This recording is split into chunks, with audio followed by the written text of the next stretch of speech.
¿Se ve? Sí. Allí, ¿qué ven?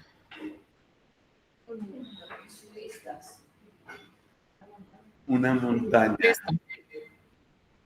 Una montaña. Una montaña que tienen ustedes también allí, ¿verdad? Una montaña dura de subir, dura de bajar. Bueno, esto representa un poco el progreso de una clase, de una lección, perdón.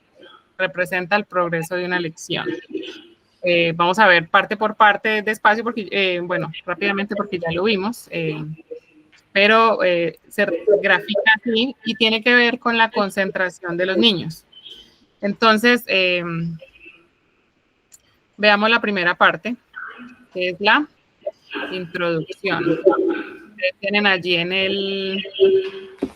el manualito, tienen descrito todo, entonces no hace falta hablar mucho, pero ustedes lo van a estudiar despacio porque son estudiantes, ¿verdad? Entonces, recordemos que una lección es una historia bíblica más una verdad y aplicación, ¿sí? Una historia bíblica es solamente la historia, y para que sea una lección, para que sea algo que se aprende, tiene que llevar la verdad y la aplicación que vimos anteriormente. Así que hay que dedicarle bastante tiempo, hay que dedicarle tiempo a sacar estas verdades y ver la aplicación. La verdad es lo que el niño debe, ¿qué? Saber. Saber. La aplicación es lo que el niño debe hacer. O hacer. Perdón. Según. No estoy como mi esposo, que si es español, entonces cuando llegamos a Guatemala decían que él predicaba en versión Reina Valera.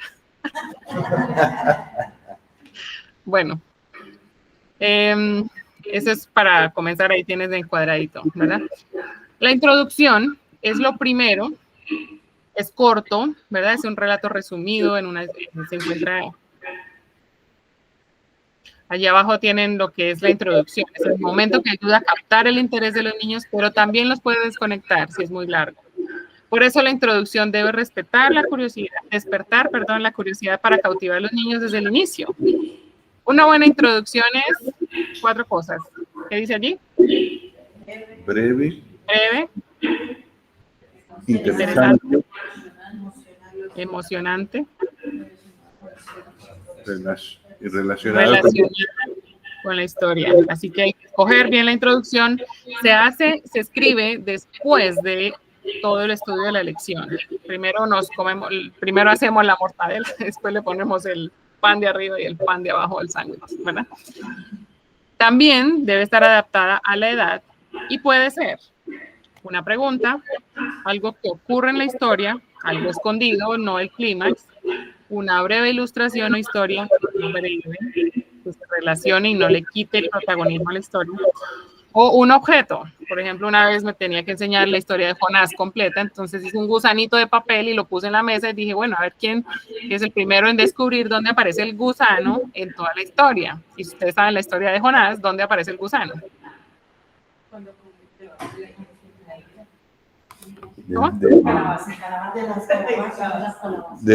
Debajo de la calabacera. Fue el culpable. Exacto. Es un objeto, desperta la curiosidad, es corto, es breve. ¿Quién lo descubre? Pues, ahí apareció el gusano, pero ya escucharon toda la historia, porque está al final, ¿verdad? Entonces hay que escogerlo muy bien. O, por ejemplo, cada vez que escuchen gallo, ustedes cantan como un gallo. Y, por ejemplo, para la historia de la negación de Pedro. Es algo breve, que está relacionado con la historia, que no desvela el clímax, pero es un objeto o algo que ilustra la historia. Bueno. Seguimos subiendo. El desarrollo de los acontecimientos es todos los punticos que están por ahí en medio. En la hoja ustedes tienen allí varias cosas en medio, ¿no? En blanco. Y tienen unos símbolos también que nos ayudan como a entender un poquito. Un momentico. Estos símbolos, ¿no? Sí. Esos punticos que están a lo largo de toda la escalera, estos que están por acá, son los acontecimientos. Todo lo que hicimos antes en el borrador, esos son los, va subiendo así, va subiendo progresivamente, ¿verdad? El ciclista va subiendo esa montaña y entonces se va encontrando con punticos. En esos punticos está cada una de las historias, empezando por abajo, ¿no? Primero Jesús hizo esto, segundo hizo esto, tercero hizo esto, cuarto hizo esto. Ahí vamos a escribir todo el desarrollo de los acontecimientos. Ahora, para lo que son las verdades, deben estar relacionadas con cada uno de los puntos y uno debe, por ejemplo, ¿por qué Jesús caminó sobre el agua? Porque es el Hijo de Dios. Por ejemplo, si la verdad central es que Jesucristo es el Hijo de Dios, o Jesús es Dios, Dios Hijo, entonces podemos decir, por ejemplo, Jesús le dijo a ellos que cruzaran y él se fue al monte a orar. ¿Por qué necesitaba orar? Pues porque él es Dios Hijo y entonces está en comunión con su Padre, por ejemplo. Seguimos avanzando en la historia, entonces pues Jesús fue caminando y él le dijo, yo soy. ¿Por qué les voy a decir yo soy? Porque Jesús es Dios Hijo, o porque Jesús es Dios. Más adelante, entonces le dijo, sí, Pedro, ven. ¿Por qué le voy a decir que ven? Porque él es el Hijo de Dios. Entonces volvemos a explicar, a recordar y a repasar la verdad. Más adelante, Jesús lo saca y le dice, hombre de poca fe. Entonces, ¿por qué le dice esto? Porque Jesús es Dios el Hijo. Entonces aquí vamos recordando la verdad que aparece en toda la historia, la vamos a recordar a lo largo de la sucesión de acontecimientos que vimos o que ya desarrollamos anteriormente. Aquí hay 4 símbolos, ¿verdad?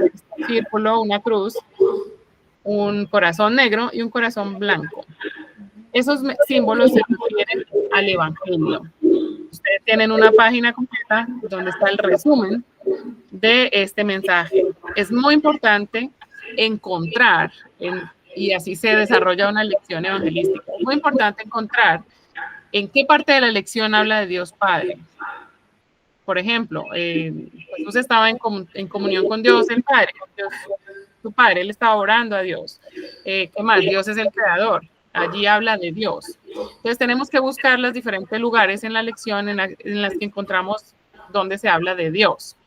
También debemos encontrar donde se habla de Jesús. Por ejemplo, en la lección de Jesús anda sobre el mar. Y estoy poniendo el mismo ejemplo para que tengamos una sucesión. Pero en todas las lecciones se puede buscar.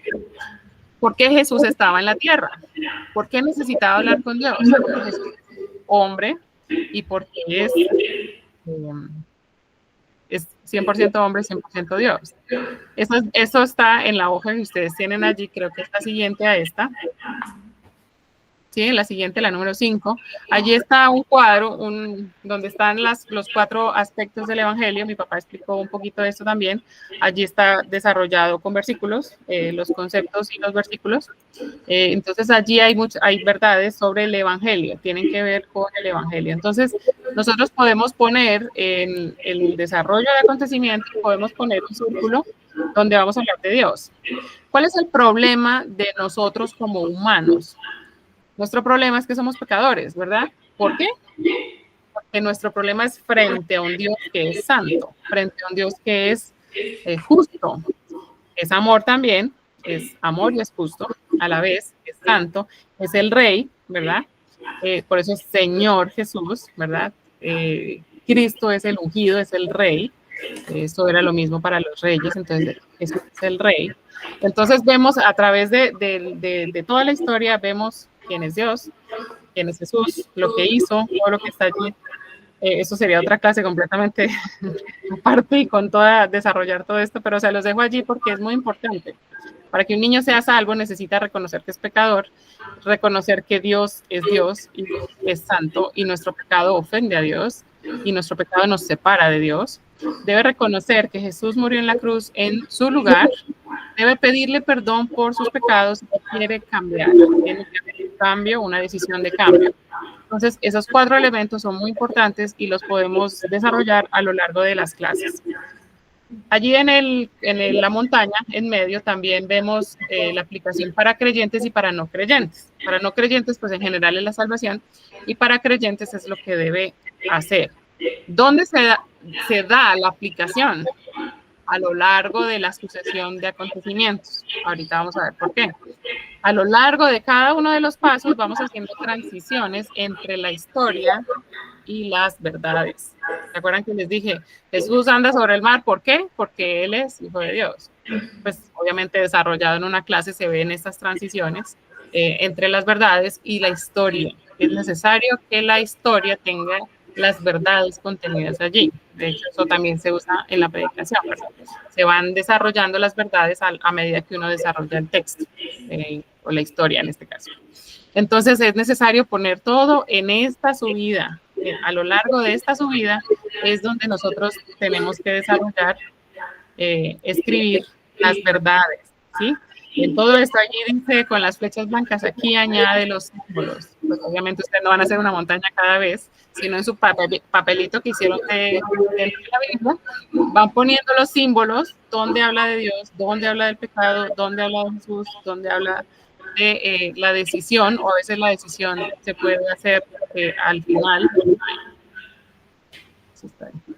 A veces la decisión se puede hacer al final, entonces es necesario tenerlo en cuenta siempre. ¿Dónde vamos a poner eso? Esto requiere práctica.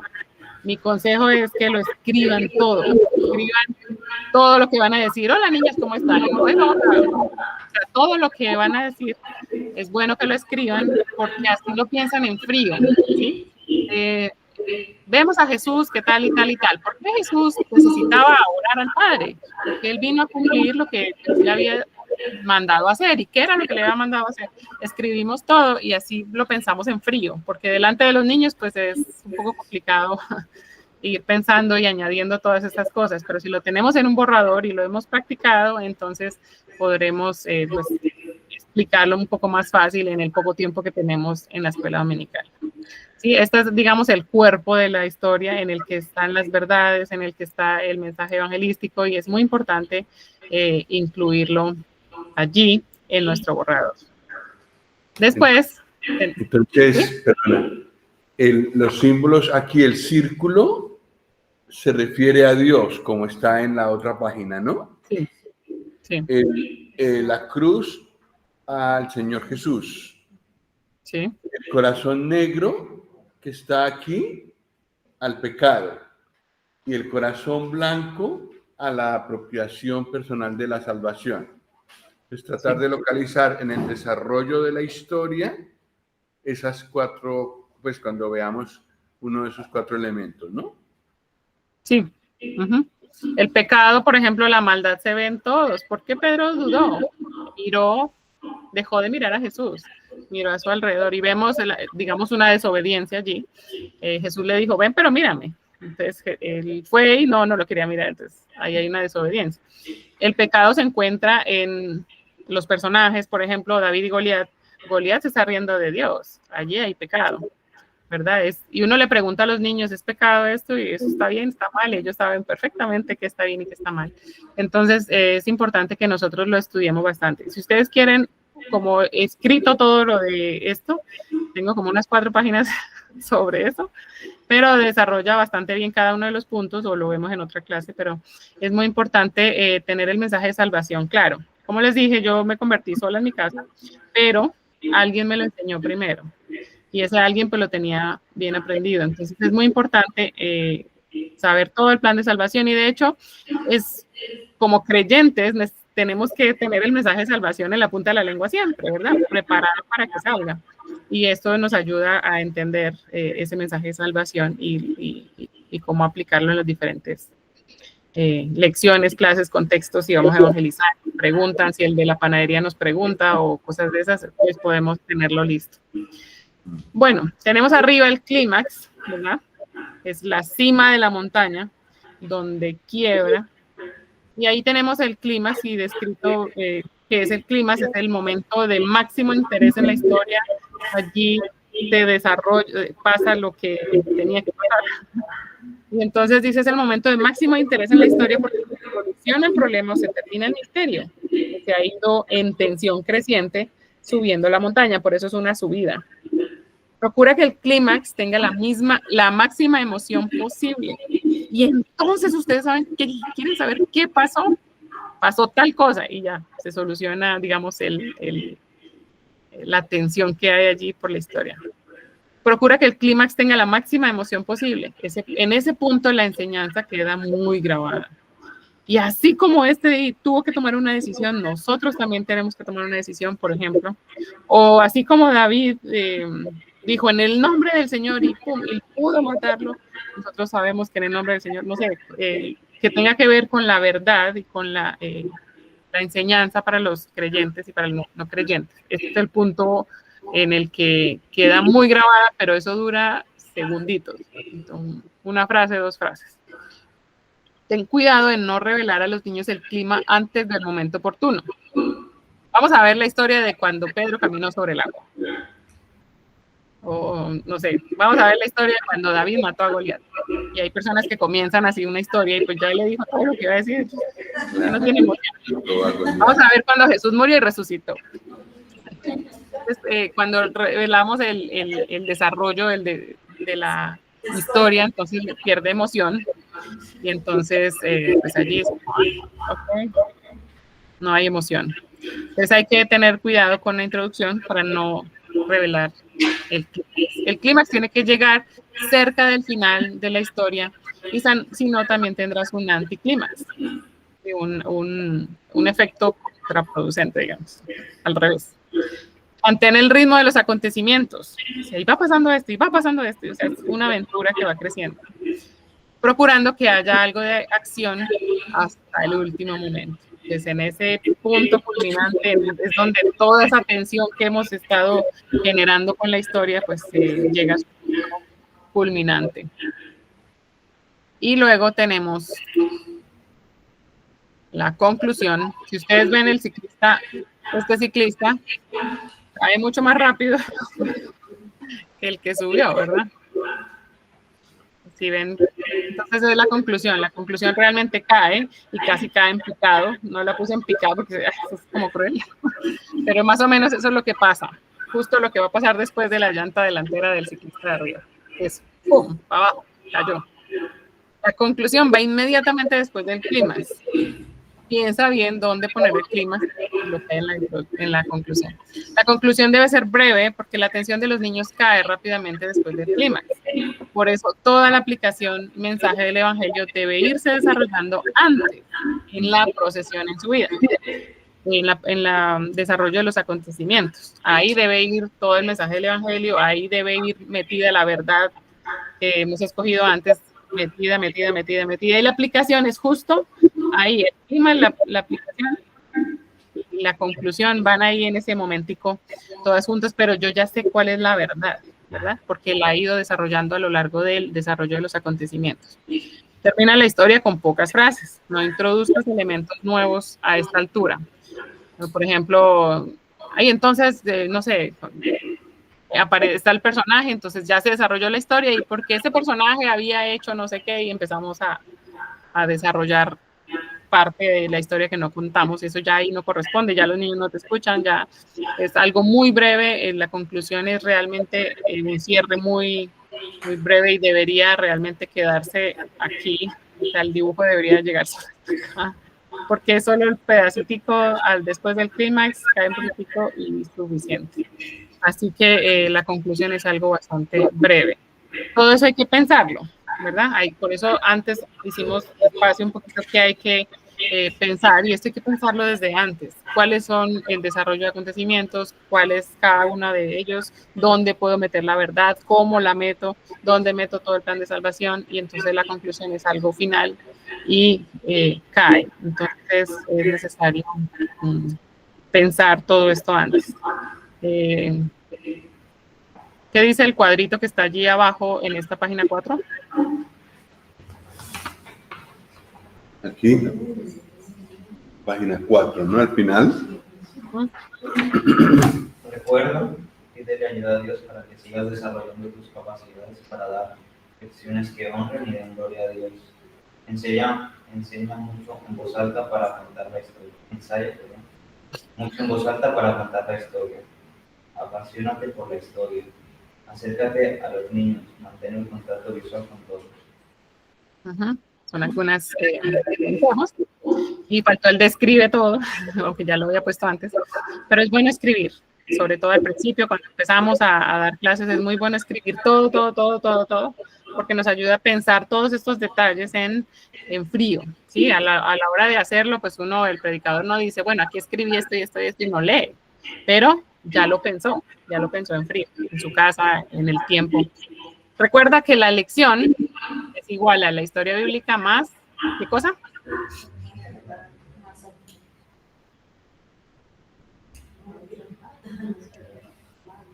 Esta sí no la escuché. Recuerda que la lección es igual, historia bíblica más verdad, aplicación. Espero que esta, que es la parte, digamos, en la que se condensa todo el estudio y todo lo que hemos visto, se condensa en la lección. La lección debe llevar varios elementos. Hay que ensayar mucho, hay que pedir mucha ayuda al Señor, hay que estudiar harto, y cada vez vamos mejorando más en cómo dar lecciones. Es una cosa muy especial. Para mí es muy especial enseñar a los niños.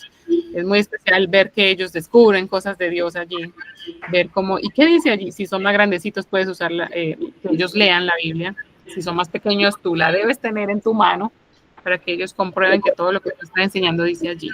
Puedes leer de la Biblia un versículo y le dijo, entonces uno lee lo que le dijo. Es importante usar la Biblia todo el tiempo. Así que no sé si hay preguntas de esta parte. Cuando un niño, tú estás en el clímax ahí de la historia y empieza el niño a preguntar cosas diferentes o a hacer cosas que, bueno, ¿cómo se diría? Para distraer. Claro, tú paras y ya pierdes el clímax de la historia. Tienes que volver a retomar y ya los otros que estaban más tranquilos, pues también ya han perdido eso. ¿Qué se hace en ese momento? Si tú estás en la parte ya alta de la montaña, llegando al clímax, eso lo sabes. Entonces, sí, ahorita lo vemos. Y le puedes con la misma emoción decir algo como, espera un momentico, terminas la historia y después le respondes. Y no tiene que ver con la historia. Porque cuando esos elementos distraen, y realmente tenemos que ser muy conscientes, por eso les hablaba del poder del Espíritu Santo, que la lucha es constante. Hay alguien que no le interesa que nosotros demos una buena historia a los niños y que no les enseñemos. También hay alguien muy interesado en que no les enseñemos a los niños. Entonces es muy, muy importante ir bien preparados y tener, por ejemplo, esto claro. Si yo tengo claro dónde está el clima, si sé que voy a llegar y sé que eso no tiene nada que ver con el tema, entonces le digo, espera un momentico, ¿quieres saber qué pasó con esto y esto? Entonces los vuelves a concentrar, ¿sí? Esos son como estrategias que tienes que ir desarrollando y ser muy consciente de dónde está tu historia, ¿no? Si tú sabes que ya va a concluir, dame un momentico, ahorita te hablo de esto, porque es que es muy importante. Es bueno contestar las preguntas, sobre todo las que son de genuina curiosidad. Si hay un niño que está molestando y quiere esto, entonces igual le dices que te espere y yo ahorita te respondo. Espérame un segundito, ahorita hablo contigo, porque eso es muy, muy importante, y luego le hablas, y a veces a los niños pues solo era por molestar y ya no quieren realmente saber. Entonces uno tiene que ser muy sabio en cómo elige esa respuesta. Pero si te diste cuenta, hay varios tonos de voz que puedes emplear para darle importancia a la pregunta y también no interrumpir tu clase, ¿sí? Porque si tú interrumpes y sobre todo llegando al clima, si ahí es donde tenías que darles, no sé, cierto mensaje o la decisión, y él tomó una decisión y nosotros también debemos tomar una decisión. ¿Y qué decidió esta persona? Entonces decidió que era Jesús. Ay, nosotros también. Eso es muy importante, eso tenemos que quitarle todas las distracciones, ¿verdad? Posibles. Pero también hay alguien muy interesado en que esa parte no llegue. Entonces, ser conscientes de esto, darle importancia al niño y decirle, espera un momentico, porque es que mira. Entonces, sigues dando la historia. ¿Verdad? No sé si contesta tu pregunta, pero... Sí. El problema radica que a veces, como dice el hermano Carlos aquí, manejamos muchas edades diferentes. Entonces, por ejemplo, cuando tenemos niños de 3 a 5 años, obviamente ya han perdido a los 3, 4 minutos, ya han perdido ese interés, y luego tienes a los de 7 a 9 años que están un poco más Entonces el de pequeñito se levantó, entonces se puso en la vasilla y uno ya va corriendo para que no se caiga. Entonces ahí es un poco complicado, ¿no?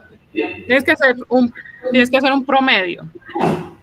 O sea, no darle a los más pequeños porque los grandes se aburren, no darle a los grandes porque los pequeños se distraen y distraen todo el grupo, pero puedes hacer un promedio. Y el promedio es con detalles, tienes que usar muchos recursos, ahí sí va la metodología, el cómo lo haces. Justamente, entonces si tú levantas un poquito la hoja y dices, uy, entonces tú estás despertando la curiosidad y eso despierta la curiosidad del de 3 a 5 años también. Es como que reseteas ese tiempo y vuelve a empezar ese tiempo y te da un poquito más de tiempo. Entonces tienes que jugar un poco con esa curiosidad de los pequeños para desarrollar una clase mixta de edades, ¿no? Conociendo cómo son, no es que el niño de 3 a 5 tenga 5 minutos y punto. Ese es el punto, ese es el tiempo de máxima concentración. Pero ese tiempo varía de acuerdo a cómo estés manejando todo.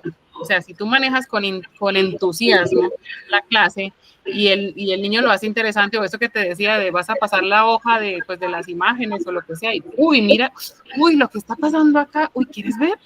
Despiertas curiosidad y entonces como que ese tiempo se resetea, entonces vuelve a empezar ese tiempo de concentración y tú puedes volver a mantener esos otros 5 minutos porque estás como cambiando algo que ayuda a que el niño se vuelva a concentrar, pero depende mucho del manejo de la clase, de toda la clase. O por ejemplo, ¿quieren saber lo que tengo en el bolsillo? Si tú tienes algo, una piedra, alguna cosa en el bolsillo que despierta el interés y que ayuda a que los grandes tengan más tiempo, digamos, de clase, ¿no? Y entonces es como volver a generar curiosidad en los niños y en los pequeños. Entonces son como recursos que te ayudan, y ahí sí la metodología es importante, te ayudan a volver a coger la concentración, ¿sí? No hace falta, o si tú ves que realmente están muy dispersos, pues canta una canción. Los grandes no se enojan tanto por eso. Y ellos pueden volver a retomarlo más fácil, ¿verdad? Pero si ves que los niños están como empezando a esto, entonces puedes usar una de estas estrategias para volver a tener la atención de los más pequeños, por ejemplo, y sigues con la historia de los grandes. Por ejemplo, si tú vas a usar la Biblia y sabes que los niños de 7, 8 años todavía no leen muy bien, entonces se va a retrasar bastante la lección, y si hay pequeños, pues ahí se van a distraer. Entonces hay que no dejarles a ellos leer todo, solo una palabra o 2 palabras, pero con tal que no retrase mucho todo como la dinámica de la clase. ¿Sí? Entonces, son como estrategias que puedes ir probando, también conociendo a tus niños, orando por ellos, sabiendo de qué familias vienen, eso te ayuda mucho a saber cómo son y cómo manejar la disciplina cuando hay estas diferencias.